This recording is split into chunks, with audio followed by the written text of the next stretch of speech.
This is the Thom Hartmann Program.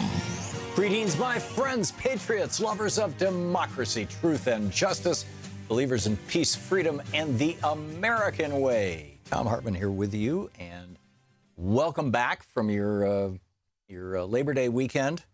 There's a bunch of Labor Day stuff, or labor stuff, that I wanted to talk about today, but and arguably, I suppose DACA falls into that category, in as much as you've got 800,000, more or less, just short of 1 million young people who came to this country as children, following their parents, and President Obama, because the Republicans in Congress couldn't, they were, well, I don't recall if they blocked the bill, the DREAM Act, if it was filibustered in the Senate, or if they just, couldn't get the thing into the House. It would depend on what year it came in, and that's the one thing I don't have in front of me. I'm sorry. But the DREAM Act is really, this is what needs to be done now. That would be the Democratic version. Now, the Republican version that they're busily working on will say, unless you're employed and unless you're employed and or going to school and or in the military, we're going to deport you. So quick, get one of those three, right? And for young people, hey, there aren't jobs everywhere, although about 95% of these dreamers are actually in one of those three categories right now. But my guess is that if Republicans do this, they're going to use this as a weapon to get something. They're going to say to the Democrats, you really don't want to veto or filibuster this in the Senate because we're giving you your dreamers, right? We're doing something nice for the children. Now, in exchange for that, being Republicans, we want something nice for the billionaires. What's it going to be? I don't know. We'll see. Are they going to tie it to so-called tax reform, do tax cuts for the rich? Is that what they're going to do? Are they going to tie it to, continuing to undermine Obamacare?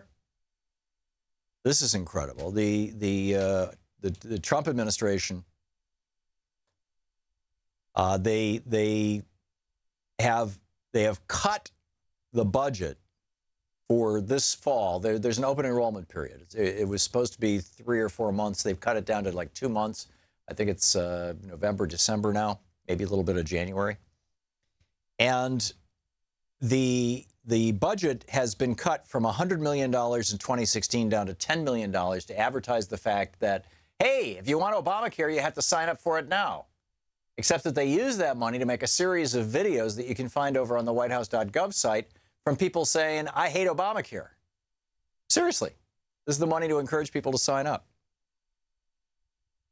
See, it's like anything that our nation's first black president did, anything that Barack Obama did, good, bad, in between, whatever it may be. Well, actually, not, the Trump wants to get rid of. It just occurred to me, actually, not everything.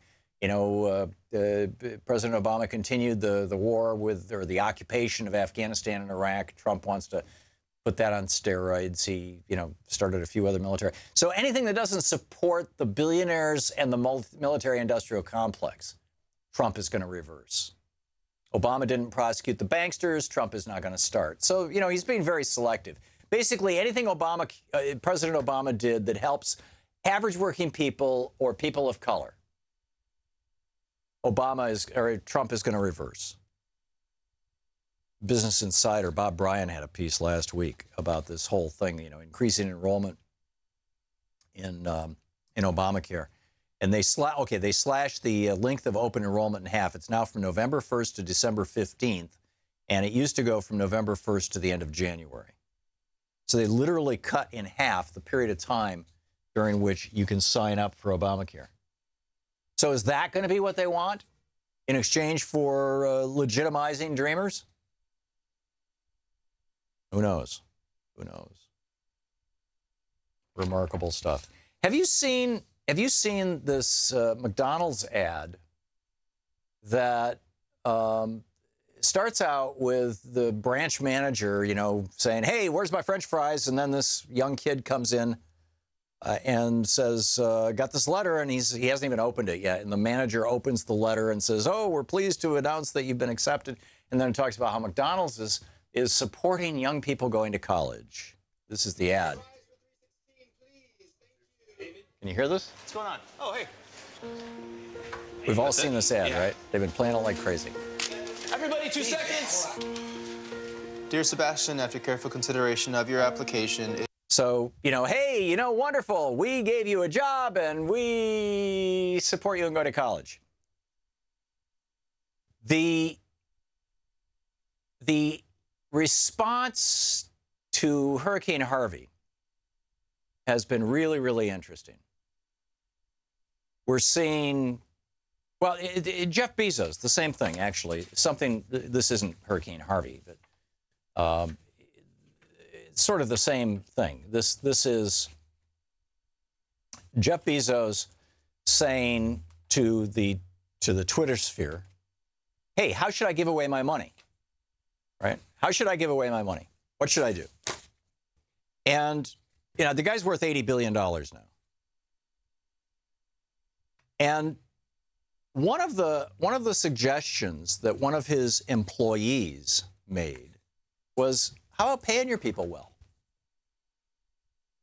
Now, this is a guy who actually works for Jeff Bezos. He works for the Washington Post. Now, he is the guy who runs the union that negotiates with Jeff Bezos at the Washington Post. So I guess he has a certain amount of insulation to be able to say these things. His name is Frederick Kunkel, writing for the Huffington Post a couple of days ago. He writes, earlier this summer, Amazon founder Jeff Bezos invited his Twitter followers to help him come up with ideas on how he should donate some of his fortune. He's now worth $80 billion. But then he says, hey, many people worked hard for Bezos to help make him so rich, and he has a record of treating them poorly. Amazon's history of dodging taxes, its mistreatment of workers, and its ruthlessness toward even the smallest competitors have been well documented. It put ambulances outside distribution centers rather than install adequate air conditioning. It broke up a union organizing effort by closing the call center and dismissing everyone who worked there. The New York Times documented its punishing work environment in a front-page expose. The company's actions, as Forbes put it, harken back to an earlier time when workers were treated as replaceable cogs in the machine. Then he talks about the Washington Post, where he works, which Bezos recently purchased. He says 2 years ago, Bezos slashed retirement benefits. For reasons that remain unclear, he froze a pension plan that was awash in so much money that neither he nor the company could possibly have faced additional liabilities. And then he goes on to talk about this had nothing to do with the balance sheet. It was arguably everything to do with ideology, and it almost overshadowed Bezos' demand for the right to cancel everyone's health insurance and his push to take it away from part-time employees. Only by making sacrifices was the Post's union able to maintain health insurance for part-timers, whose cost of coverage was about what the Post spent to send its publisher to the White House Correspondents Association dinner. Bezos wants to cut severance pay, too. Even worse, he'd hold those severance payments hostage by requiring employees to waive all legal claims against the company in order to collect severance. He calls this cynical. And then he talks about Bezos and his philanthropy. He says, this is nothing new. The Rockefeller family perfected this strategy more than a century ago. Back in 1915, John D. Rockefeller was called to testify before the Commission on Industrial Relations about a brutal strike at one of his family's mines in Colorado. So what did Rockefeller do? He talked about how he was ending hookworm in foreign countries. He was underwriting the American Academy in Rome, and he created a sanctuary for migratory birds in Louisiana. Yes, that's how Rockefeller testified before Congress.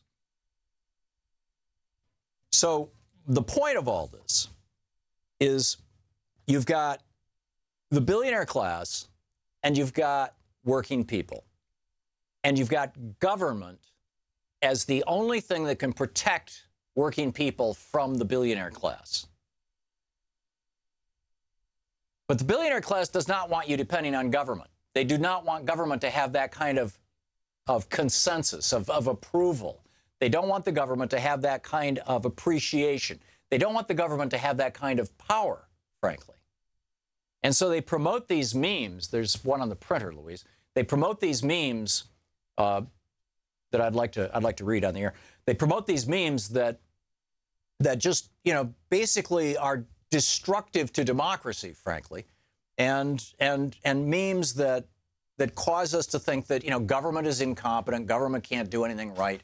So what's the corollary to that? I mean, it seems like it's in a vacuum. I got this email from a friend this morning who is a comedian, a performer, a good guy. I've known him for years and years. And it's got all this anti-government rhetoric in it, which I'm waiting for. And it's like, why would they say this? For example, in my many years, I've come to the conclusion that one useless man is a shame, two is a law firm, and three or more is a government. John Adams. Well, John Adams actually didn't say that. But in any case, if you don't read a newspaper, you're uninformed. If you read a newspaper, you are misinformed. Mark Twain, right? Okay. So don't believe the news, right? Suppose you were an idiot. Suppose you were a member of government. But then I repeat myself, Mark Twain. I don't know if he said that or not, but these kinds of memes, see, the only thing that can stop the billionaire class is government. Which takes us to philanthropy, which is where I started in this whole thing. Jeff Bezos asking about, where should I give? The response to Hurricane Harvey on the right has been, we need to appeal to people to give money to these folks, right? You should be sending a check to the Red Cross. That's been the appeal on the right. Why? Because they don't think the government has a role in this. The call on the left is, where the hell is government? Congress, get together and pass that $8 billion and give it to FEMA and start getting money to those people down there, get supplies to them. There's no charity in this country that can deal with a disaster the proportions of Harvey. And now you've got another one coming, out of the Atlantic that could be striking Florida by this week. So there's this deep and profound difference in worldview between the right and the left. And it's showing up in how people are pitching help for the victims of Harvey. I find this fascinating. We'll be back.